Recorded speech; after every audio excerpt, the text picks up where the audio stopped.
ক্ষমতা ব্যবহার করে আমাদের পরিণতি হবে। তাহলে আমাদেরকে কি করতে হবে? সম্মানী ব্যক্তিদেরকে সম্মান দিতে হবে, ইজ্জতওয়ালা ব্যক্তিদেরকে কি করতে হবে? ইজ্জত দিতে হবে।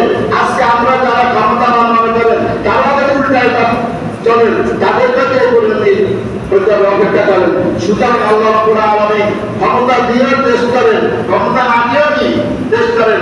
আমাদেরকে সঠিক পথে চলতে হবে। ওই যে বলছি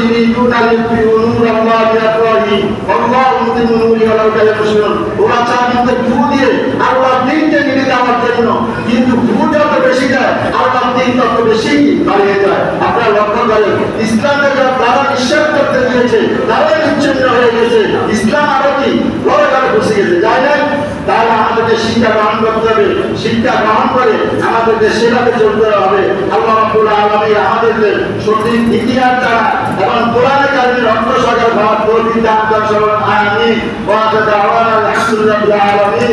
যারা সুন্নাত পড়ে সুন্নাত পড়ে